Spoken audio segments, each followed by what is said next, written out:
At precisely 3:17 p.m. on a cloudless Tuesday, 58 pedestrians froze mid-stride on the Golden Gate Bridge. Cars honked. A cyclist crashed. But none of the walkers moved, not even a blink.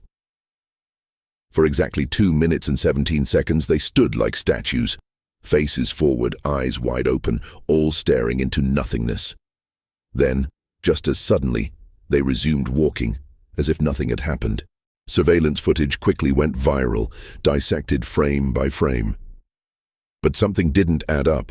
There were no signs of physical distress, no obvious triggers, no shared cause. Medical experts called it a mass micro-seizure event. Conspiracy theorists said otherwise. And by the time the phenomenon repeated itself, this time with 72 people, no one believed the medical explanation anymore. Calais Torres was watching the second incident on her cracked phone screen in the back of a lecture hall at UCSF.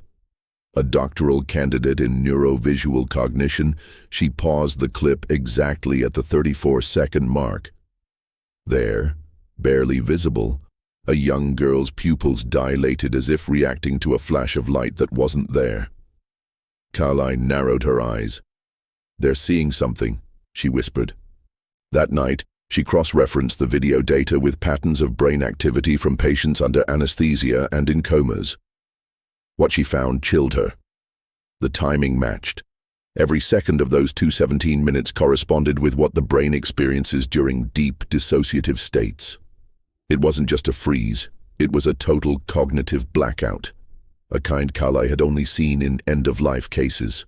Determined, Calais traveled to the bridge herself. It was her first time walking across the span since she was a child. Halfway through, a wave of nausea struck her.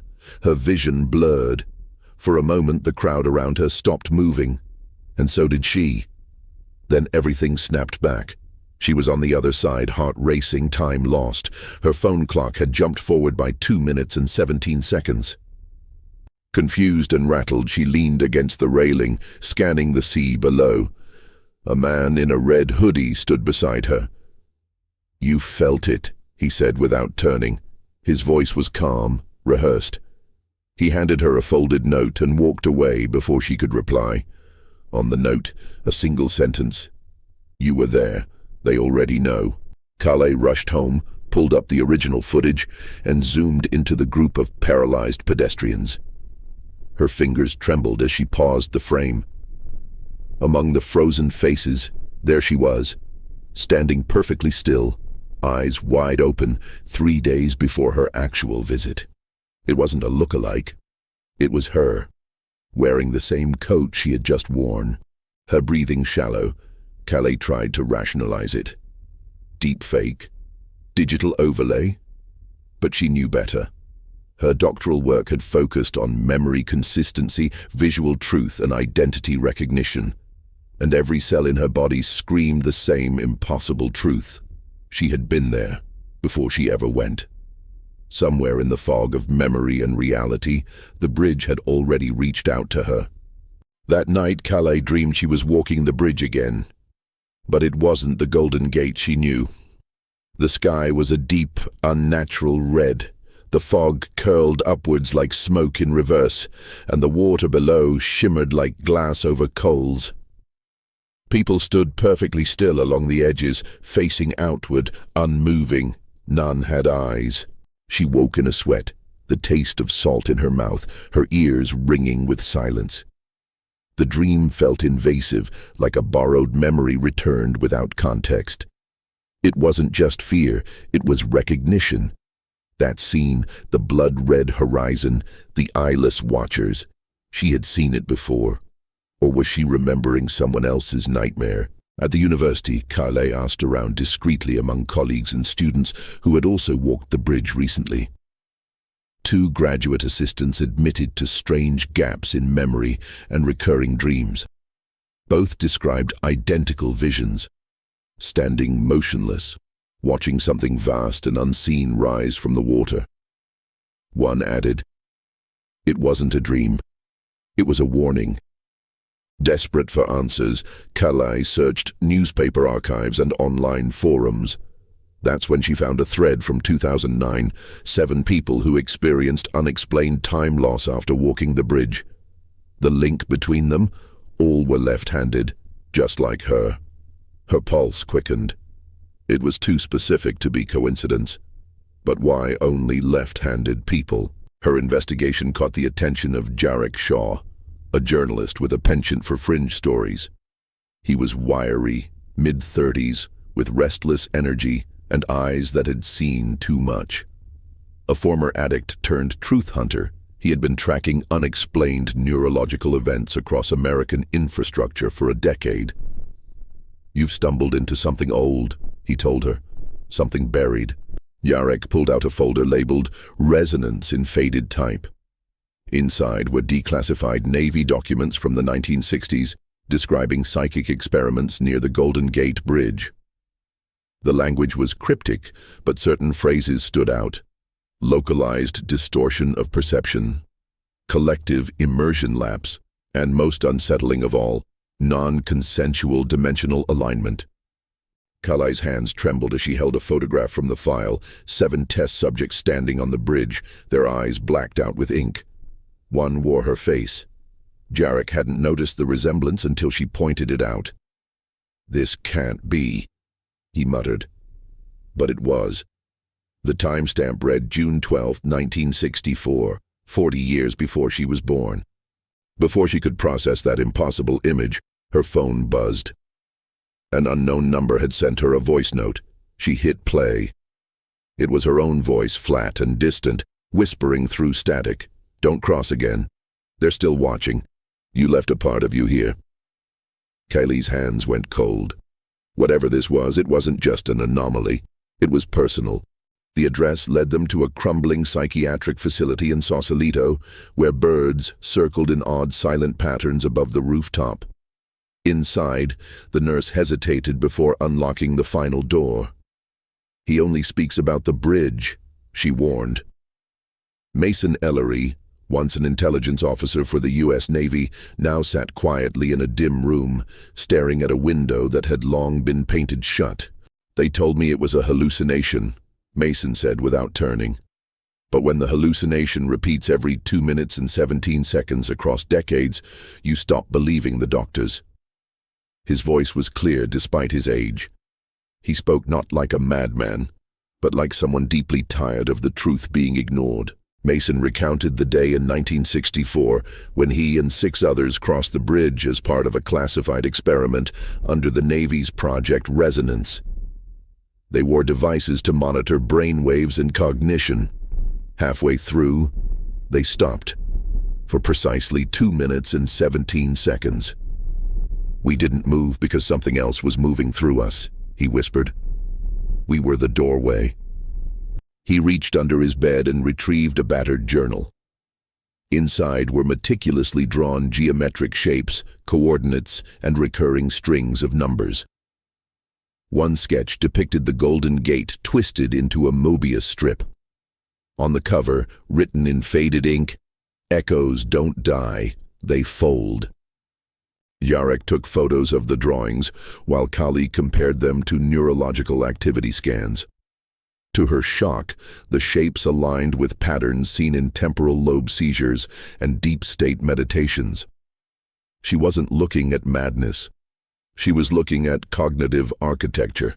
Something had been embedded into them. "The bridge was built over a fault line, yes," Mason added, eyes glinting now.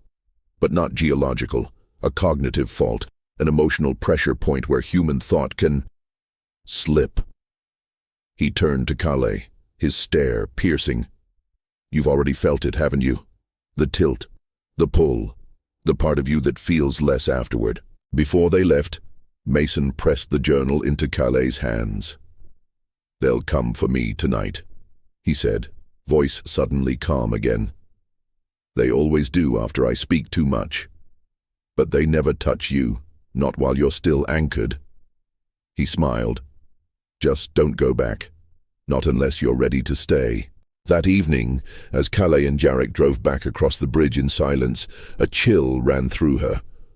On the passenger seat, the journal vibrated slightly, as if reacting to proximity.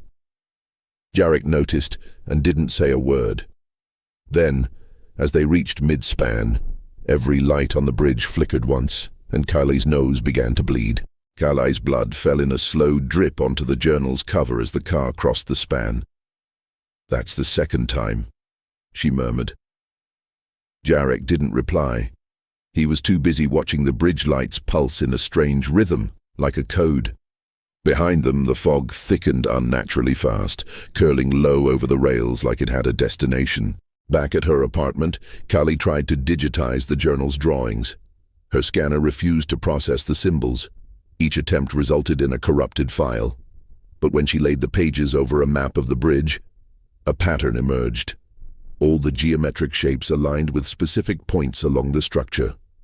It was a map, yes, but for what? Jarek made a call to an old contact, a retired military scientist named Lydia Zemke. At 75, she was sharp, no-nonsense, and angry at how her life's work had been erased. "We called them nodes," she told them over tea. "Psychic knots in geography. Some places pull at the mind. The Golden Gate doesn't pull, it synchronizes." Lydia revealed she had worked briefly on Project Resonance before being dismissed for calling the phenomenon sentient infrastructure. She had her own copy of the bridge's original architectural schematics, annotated with notations in a cipher she claimed came from the inside. She wouldn't say more. Determined to confront the epicenter, Kalai and Jarek returned to the bridge at dawn. Lydia insisted they bring an EMF meter, a vibration sensor, and a standard EEG cap.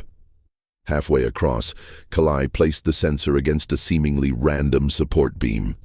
It began to hum, a low, chest-deep vibration neither of them could explain. Kalai donned the EEG headset. Within seconds, her brainwaves dropped into delta frequencies, normally only reached during deep, dreamless sleep. Her pupils dilated. Her voice softened. "They're waiting behind the veil," she said, eyes unfocused. "The bridge is their breath." Then she collapsed. They rushed her to Lydia's lab, where she slowly came to. "I wasn't dreaming," Kylie said. "I was seeing behind." She described standing under the water, yet breathing fine, surrounded by still figures in the shape of people, but without definition. They turned to face her when she spoke, and one of them whispered, "Welcome back." That night, Lydia vanished. Her house was found untouched, tea still warm. But every mirror in the building had shattered inward, as if something had stepped out. In her absence, Kylie noticed that the journal's last page had changed. There was a new entry, in Lydia's handwriting. "One must remain anchored, or the bridge will claim another to balance." At sunrise, Kylie returned to the bridge alone. She found herself drawn to a section beneath the eastern tower, where years of graffiti barely concealed something older. An etched symbol, a broken circle with a jagged line cutting through it. Her fingers trembled as she touched it. A sudden pulse hit her chest like a reverse heartbeat. Jarek met her there minutes later, his expression grim. He had been digging through Department of Defense archives and had found a list of the original test subjects from Project Resonance. 5 had died. 1 disappeared. And 1, Mason Ellery, had gone mad. But a 6th name had been added later, Lydia Zemke. Kalai's thoughts returned to the journal. That last entry hadn't been there before. The ink was fresh. "One must remain anchored," it read. She looked at Jarek. Maybe she did, but Jarek shook his head. Or maybe she was pulled across. Maybe the bridge balances itself, like it's alive. That phrase, alive, stuck with her. Could a structure absorb memory, consciousness, intention? She recalled how her EEG had flatlined into delta waves, her body functioning but her mind transported. Whatever was happening wasn't mechanical. It was cognitive. The bridge was becoming a lens, bending not just perception but time, identity, presence. They visited another affected pedestrian, a teenager who had fallen into a coma after freezing on the bridge. His hands twitched constantly, drawing the same broken circle on every surface. Kalai whispered to him, and for a second his lips moved. "Don't fix the knot. Let it fray." Jarek, increasingly disturbed, had begun hearing whispers in his apartment. He tried to destroy the journal, but fire wouldn't catch on the pages. He threw it into the ocean, but it reappeared on his kitchen table hours later, wet but intact. "It's following me," he said. "It's tracking us." Kale revisited the concept of nodes. She realized that each monumental structure might serve as a psychic amplifier. But the Golden Gate was different. It wasn't just amplifying thought, it was synchronizing minds into a single shared cognitive state. If too many people entered the same resonance, the veil between subjective and collective reality could thin. That night, the bridge's live webcams glitched and froze. For exactly 2 minutes and 17 seconds, the stream went black. When it resumed, a single figure stood at the midpoint, unmoving. The timestamp flickered, then reset to 1964. Kale received a text from an unknown number. It was an audio file, her own voice calm and steady saying, "I've been here longer than you think." Kale listened to the audio file over and over. It wasn't just her voice. It was her cadence, her breath, even the slight rasp she developed when anxious. But the calm in that tone was foreign, almost predatory. Jarek, pale and silent, played it backward. Hidden beneath the reverse frequency was another voice whispering, "Still here, still watching." They visited the teenager again, who had begun waking from his coma. He no longer remembered his name, but when he looked at Kale, he smiled. "You were there. You watched us leave," he said. "You didn't move." Kale felt a cold sweat form. The boy's eyes were wrong, dilated, too black, reflecting no light. Something else was speaking through him. Jarek's walls were now covered in printouts, string, photos. He was unraveling. He claimed the bridge was mimicking people, testing how well it could replicate not just bodies, but memories, motivations. "We think we're unique," he told Kale, "but maybe the bridge thinks too. Maybe it's learning us." Kale couldn't sleep. In one lucid dream, she walked through the bridge's red lattice as if it were a hallway, each support beam a door to another version of herself, some older, some broken, some smiling with teeth that weren't hers. She asked one, "Who crossed first?" The answer chilled her. "None of us. We're still crossing." Jarek decoded more of Mason's journal. The numbers weren't random. They were temporal coordinates, linked to specific dates and times when mass dissociations had occurred on the bridge. It had been happening for decades, in patterns. "The bridge doesn't forget," Jarek said. "It loops." Kale hypothesized that the structure wasn't causing the resonance. It was responding to it. Human minds brushing something too vast to comprehend, sparking feedback like an amplifier with no buffer. And those who crossed repeatedly became attuned to the pattern until the line between observer and observed vanished entirely. During another bridge visit, Kale set up a small experiment, a mirror at the midpoint aimed directly at the walkway. She stared into it and saw herself standing still, unmoving. No fog, no one around, just her. Behind her reflection, a shape emerged, tall, blurred, undefined. She blinked. The mirror cracked. That night, both she and Jarek received identical text messages, a GPS pinned directly on the bridge's center with the message, "One more crossing." Below it, a timestamp, exactly 24 hours later. Jarek paced the room, eyes wild. "It's calling us in," he said. "It wants to finish the pattern, and I don't think we've ever actually left." The next morning, fog rolled in heavy and unnatural. It didn't drift. It clung, thick and opaque, like a skin over the bridge. Kale stood at the edge of the entrance, eyes fixed on the GPS marker blinking on her phone.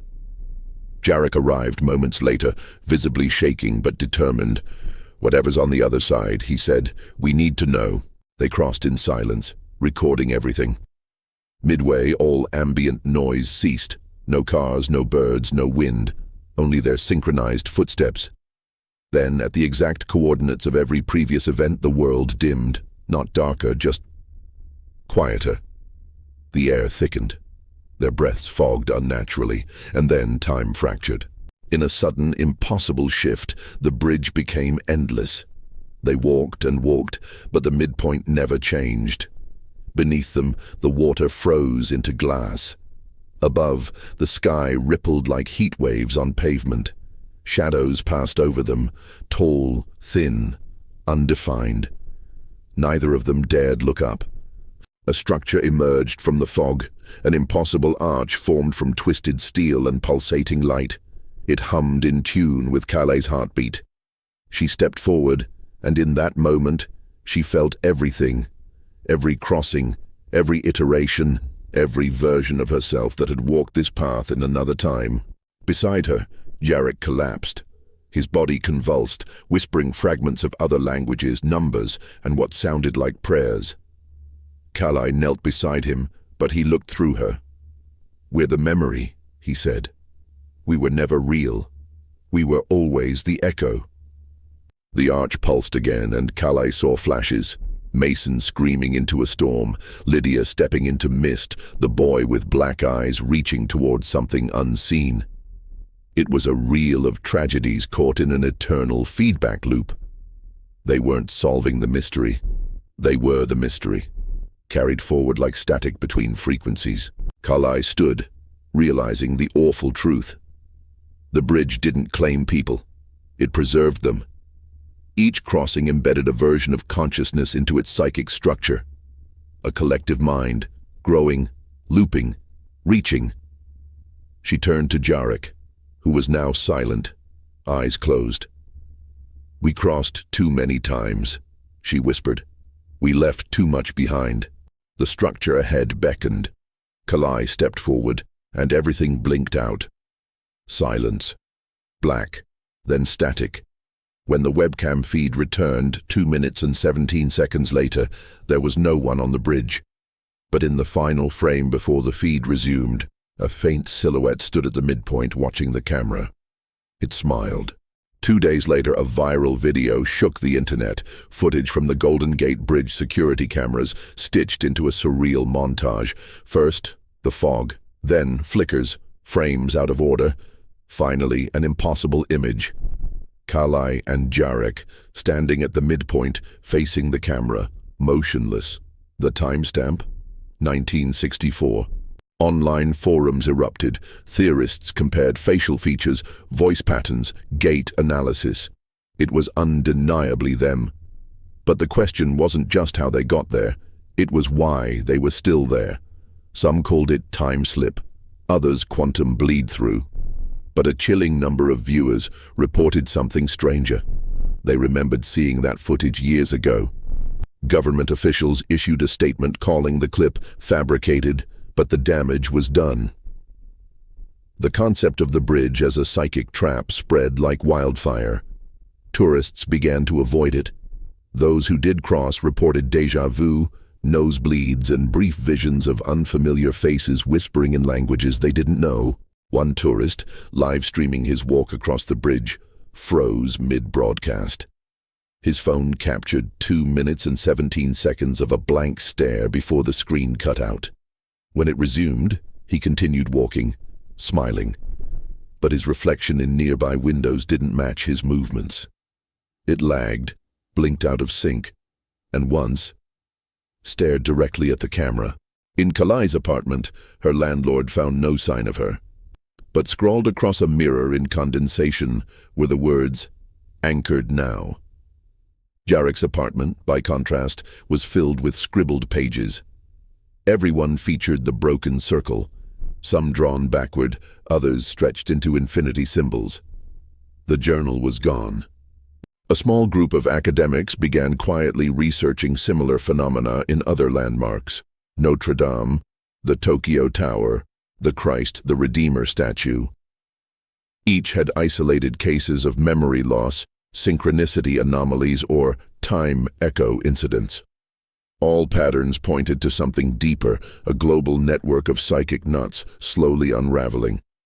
The bridge was reopened, no press, no fanfare, just silence.